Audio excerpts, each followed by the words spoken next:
memory of Jason still haunts you, you're not alone. I sat through every disgusting frame of this film twice. And so did we, and so did we. Yes, the subject is sequels. Hollywood is making record numbers of them this year. We'll review 4 this week on At the Movies, the movie review program. I'm Gene Siskel, film critic of the Chicago Tribune. And I'm Roger Ebert, film critic of the Chicago Sun-Times. And Gene, it's a little early in the show, but looks like we have another visitor in the set. Yes, and he's sacked out already. Aroma the Educated Skunk, because it's 4 sequels today, 4 lousy movies. Can you believe the show is only starting and already we know that we don't like all 4 of these movies? Roger, if we didn't know in advance that we wouldn't like these movies, we would be from different planets. You know, it's funny. There's no way Porky's 3 is going to be good. No way. Can't happen. I walked in hoping it would be good. I walked in hoping every movie's going to be good, and I walked in knowing it was going to be You're telling me that there was no hope when I walked into that theater? Gee, that's funny. That's how I felt. And somehow I knew before we even started to do this show that you wouldn't like these 4 movies because I had faith in you as a critic. You know, one of the things you learn after several years on the movie beat is that for every good movie with a sequel, like The Godfather, for example, there are a dozen or more bad movies with sequels, and it almost seems like they make a bad movie in order to make the sequel. Like, for example, all of the movies on this show. We're going to look at 4 stinker sequels, and even their names don't sound inspired. Missing in Action 2, Porky's Revenge, The Relentless Friday the 13th, Part 5. Can you believe this? When we went to see Part 1, that there was going to be a Part 5, and they're still not finished. I got another one for you. Did you realize when you went to college that someday you would be paid money to go see 5 movies called Friday the 13th? My professors, they're proud of me. They're thinking, that Roger, he sticks in there. He doesn't stop after Part 3. He doesn't even stop after Part 4. And now Gene's got the next movie. It's Police Academy 2. Their first assignment. Actually, it's the first movie. It seems like it's the next one. This is a show of sequels. I went to a good school. Why am I doing this? This is humiliating. Okay, friends of mine who sell insurance have more honorable jobs than what I'm about to do. Mr. Yale philosophy major, I want to hear your review of Police Academy 2. One of the surprise hits of 1983 was Police Academy. Why did people go to see that picture? I don't know. It was sort of a rookie cops version of Animal House, telling the adventures of a whole bunch of new recruits to a big city police department. The accent was on raunchy, idiotic humor. The formula continues in Police Academy 2, their first assignment, in which the police cadets, now having become full-fledged members of the department, try to break up gang activity that is terrorizing the city. Here's a scene where a young cop's first assignment is to get a kid to go to school. Come on, come on! Double time, double time! To get up, move it, move it, move it! Come on, move it! Now, I want you to go straight to class today. Why should I? Because I said so. Big deal. You mind your manners, mister.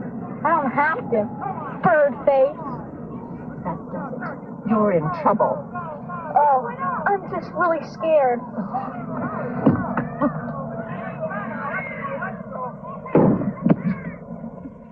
Help you, ma'am. Yes, officer. My son, Brian, is always late for school. Could you speak to him? Perhaps give him a little scare? Certainly, ma'am.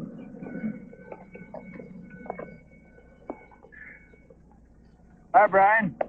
It's almost 800 hours. Time to deploy for school. I'll go when I'm ready. You're ready now, mister.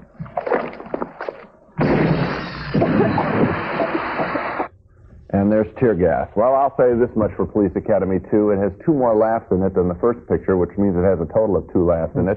One is a brief sight gag involving the smelliest recruit when he takes off his socks in a locker room and flicks them at his locker. Well, they stick to the locker. That's disgusting, and it's funny. The other gag involves one recruit who loves karate and also can imitate all sorts of sounds, including, and this is kind of funny too, the sounds that come out of an actor's mouth in a low-budget karate film with the words completely missing the actor's lips. I thought that was funny. Those are 2 funny bits that last a total of perhaps 10 seconds. Unfortunately, Police Academy 2 lasts about 90 minutes longer than that. There was one other thing in it that I kind of liked, and that was the leader of the evil gang that walks around with marbles in his mouth or bowling balls and talks. It got old, though. It got old because they had nowhere to go with it, and nothing to do with it, except he came on, he was funny, and then he was funny over and over and over again because they were so desperate.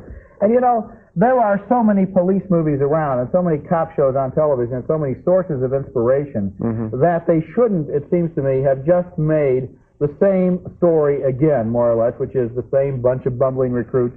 No particular plot for them to get involved in. It's no satire, no satirical approach to the material. To me, it's recycling stuff that I saw on situation comedy shows 20 years ago on TV, and not doing it as well, not with as much wit, as with much charm. The characters aren't developed. It's mechanisms for dirty jokes, basically. It's sort of sad when you sit there, actually. I feel bad that I'm there. I feel bad that people spent money and they're out to have a good time, and this is what they're given. Next at the movies, a movie that tells us what happened before Missing in Action started.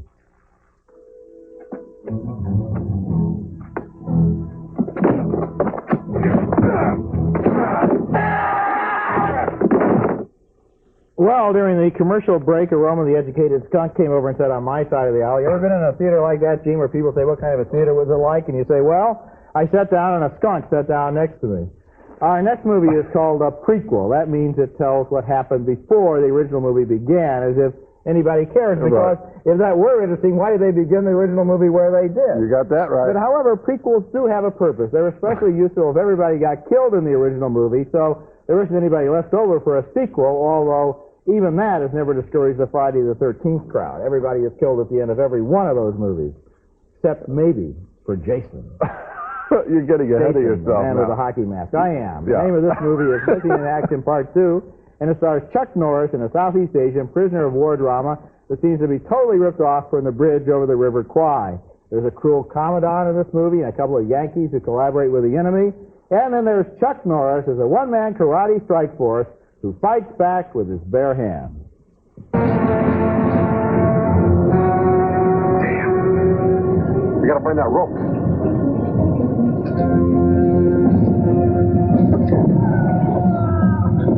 They're getting too close. Let's get out of here. It's gotta be here.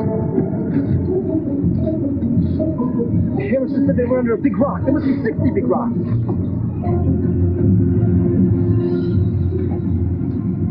Here it is.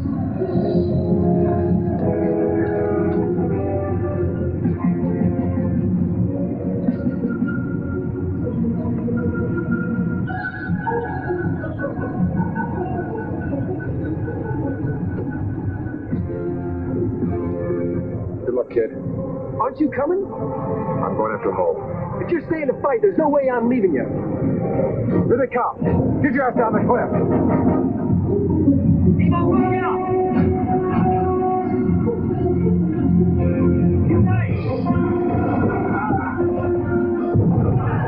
You always wonder when you look at an action sequence like this, you ask a couple of questions. Why would the enemy spend thousands and thousands, if not millions of dollars, to maintain this elaborate security apparatus to keep 6 to 7 Americans in the jungle for 10 years? I got another question. Second, who does their laundry? It's all pressed, you know. They look like they just came out of the 1-hour Martinizing. Yeah, when I was watching that scene, I'm sitting there, look how the bomb goes off, and then all the extras go like this. They just lie, they're going to fall over it. I always love it when the bomb goes off and somebody hits the trampoline and jumps there. It's always the same guy. It's like in a Western. Always one guy who gets towed along by his heel, you know. It's the same guy every time, especially. Chuck Norris, however, I will say this for him, is not a bad actor. In fact, in movies like Lone Wolf McQuade, he's made some of the better action films of recent years. Remember that one? Yes. Where he was in the pickup truck and he drove it right out of the grave with the steering wheel in one hand and a six-pack in the other. Now that was a good scene, which shows that if you see enough of these movies, your mind does go soft. But in Missing in Action Part 2, there's all sorts of unnecessary details in this movie about a drug smuggling operation and about the hang-ups of the camp commandant and about how these two men are going to have a macho face-off and all of this stuff that seems borrowed from every other prison camp movie ever seen. And not surprisingly, since it all just leads up to Missing in Action, the first movie, which is now the second one, if you can figure that out. Still, I'm going to go out on a limb, and I'm going to say that of the 4 movies on this show, this is the best one. That's not a very long limb. I think that it's probably the best, but I had a strange reaction to this picture. I watched it. It wasn't very good. It was very predictable, bordering on racist in the old-fashioned way, the World War II films. And then I'm sitting there, and I get very sad. And what I realized, I think, was there's this tremendous need in this country to see films in which the Americans win the war in Vietnam, the war that we lost in real life. And I'm sitting there thinking how sad it is that there's this tremendous need, that we have this tremendous need, and I'm feeling so sorry for all the veterans. And I'm thinking about Vietnam, and just by thinking about Vietnam, it was more meaningful than this picture was. So I give the film credit for at least having a subtext that is something interesting. Yeah, essentially what all of these missing in action type pictures do, and there have been a whole group of them, is they say, look, we're going to replay the war and we're going to have our rules. That's right. Here are this is who the enemy's going to be this time. This is who we're going to be this time. They're going to be bad. We're going to beat them, and we're going to forget like the real war was ever fought. It's sad. That's what's going on in the movies. Coming up next at the movies, that fat old crook named Porky tries to make yet another comeback. Mr. Carter! Oh, yes, this is awful. Awful. Especially the woman with the big Our next film, and yes, aroma is still... Oh, I'm sorry to scare you there, little fella. Our next film is Porky's Revenge, the third film in a series about a bunch of high school kids in Florida in the 1950s who do battle with a nightclub owner named Porky while taking time out from their major preoccupation, which is pulling a variety of tired sex jokes on their classmates, with their classmates, about their classmates' parents. Oh, it's really numbing to sit through one of these Porky's pictures because they are so crude, so witless. And here is a sample taken from the kids' graduation ceremony, and I'm glad they're graduating. We are going out into a larger world. Well, Wendy, I gotta hand it to you. You really did it this time. Yeah, this is gonna be the best graduation ever. So what are we gonna do? Do what? Didn't you tell Pee-wee about it? Of course I told him. Tell me what? We're all gonna flash when we get to the podium. Flash what? In your case, not much. Oh, you didn't think I fell for that practical joke of yours, did you? What practical joke? You know about not wearing clothes underneath our gowns and then we get to the podium mooning the audience. Chickened out, I knew it. Yeah? Oh, yeah, well, then how come you guys are wearing clothes underneath your gowns? It may look like we're dressed, but in fact... And some of us will go immediately into the workforce. Go ahead. Just reach down under your gown. Take them off. Should I? No, see? You can do it, Pee-wee. Just be safe. I'm sorry.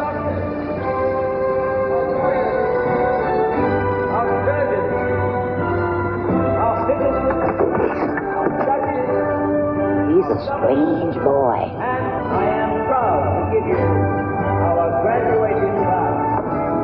Okay, so by the time Inga's getting her diploma, we'll all be near the podium. That's when we do. Inga? Yeah, she's going to flash too. Inga! She pulls underneath your gown. It's medical custom, Yeah.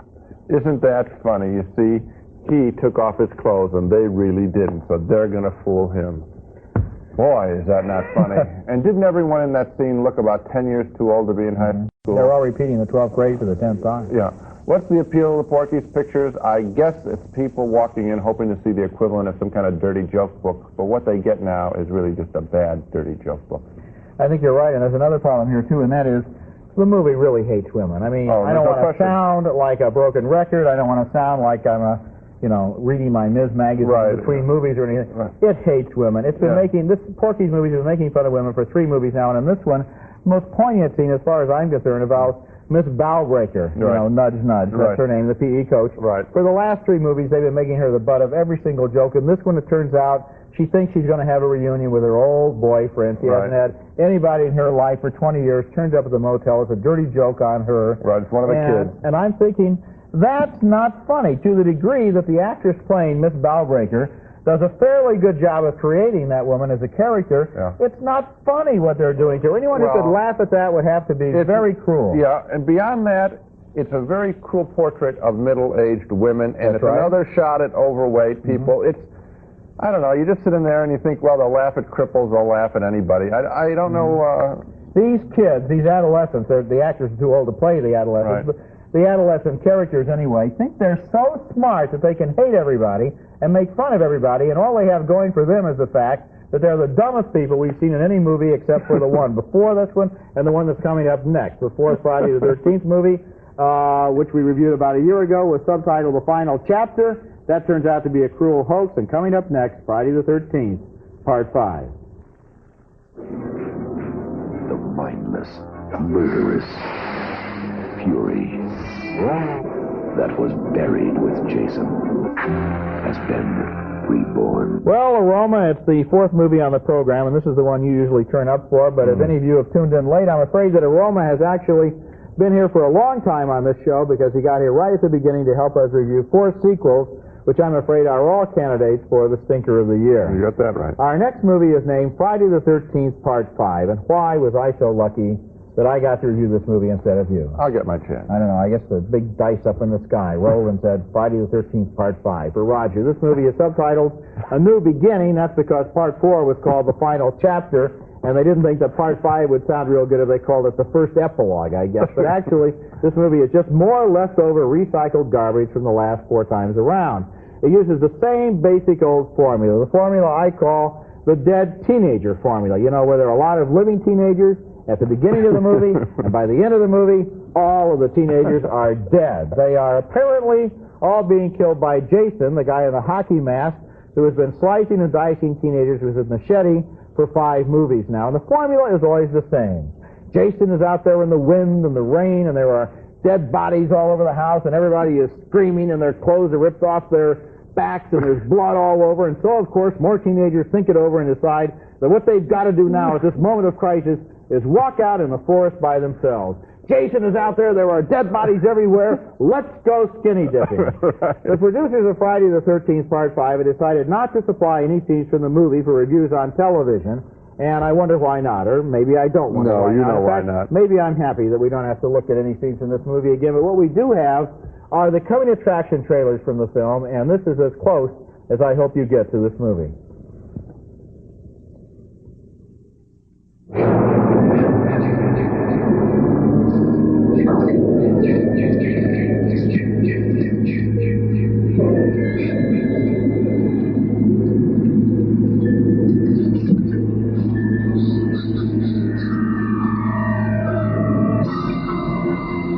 Memory of Jason still haunts you.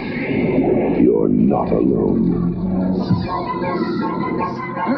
Friday the 13th, Part 5, A New Beginning. It's really amazing how that hockey mask has stood up under the wear and tear of the last 4 pictures, you know. Only a few scars. It's been burned, it's been sliced, it's been crushed. Well, you know, and how does a guy like that go into a store and buy a new hockey mask? Okay. I mean, what do you think he looks like underneath the mask? I know exactly what. I'd love to give away the ending of this picture. I'm debating on doing that. Why don't you finish your review, and then maybe I'll reveal the funny thing is, there's nothing in that coming attraction trailer to indicate that Part 5 is in any way different whatsoever from the 4 other earlier Friday the 13th movies. And for that matter, there's nothing in this movie either that's any different from the first 4, really. Not basically. But Part 5 has done very well at the box office, presumably because the teenagers who go to these movies know that there is absolutely no danger that they're going to be required to think or imagine or experience delight or joy or self-discovery. All they will have to do, all that's required of them, is to look at a lot of dead teenagers. And it occurs to me that teenagers going to a dead teenager movie are the equivalent of horses going to the glue factory. You know, I also wonder what the kick is at a certain point. Yes, I know it's fun to be scared, and sometimes, I suppose, in this picture, you are scared. I was surprised by one rebirth from the dead at the end. I'll give the film that much credit. But I'm wondering what the delight is of the skewering. There's an awful lot of body piercing in this film, and I don't know what that kick is there. How many times do you have to see a pole go through someone's chest? And what's the fun of that? I mean, gee, it goes all the way through? Or I didn't know that that's what it would look like if somebody got... I mean, what is that kick all about? I don't know. It seems to me that when I I have to see these movies with audiences, needless to say, they don't have critic screens. Everybody goes, wah, you know, like it's just like it's kind of half a second of stimulation. Something happened, and I witnessed it, and that's what they get out of it. At the end of the movie, though, nothing accumulates. You're not left with anything at the end of the movie. All right, there is the theory, you know, you guys are knocking this stuff, but don't you stop for traffic accidents? Don't you slow down? Maybe I slow down a little bit, you know, but I don't get out of my car, go over and look at the body cavity and see where the head's been ripped off. And that's the difference in the film. There is a real salivating over the garbage in this picture. I mean, Gene, art all through the years, and we could talk about all of these sequels probably in this term, art all through the years has dealt with the violent and with the vulgar and with the profane as part of human experience. Part of it. What is unique about this film is that they have taken out all the other parts of human experience and left only this in, so it becomes a very dismaying and very depressing experience to sit through. I just want to say that what I'm impressed by are now, more than ever before, when I think about all these sequels, I'm very serious here, I'm impressed by all the directors who've said no. It's so easy to say yes. It's so easy to take the money and run and hide behind a mask, if you will, or it was just fun, I did the sequel, what the heck, I needed a few bucks. I want to thank all the directors who said, I won't do it. I have too much self-respect, I'm not going to do another one. Let's go just one more level, and then maybe this can be the end of it, and that is the people who made the first movie in each one of these series, it seems to me, at least had something going for it. The person who made the first Friday the 13th movie, the first Porky. These movies we didn't like so much, we didn't think they were so great. Somebody had a new idea, at least. And they made that movie, and then after that... it was a bad idea. And it was a bad idea, but at least it was their idea. So somebody now has a bad idea. Somebody had to think, and now nobody has had to think ever since. Right. That's it for this week. Next time we'll review 4 more new pictures, and there won't be a sequel in the bunch, we hope. We'll review Burt Reynolds' latest picture. He plays a con man in Stick. And we'll also review the latest Stephen King thriller made into a movie. It's called Cat's Eye, with Drew Barrymore watching one of her toys come to life. That's next time, and until then, we'll see you at the movies.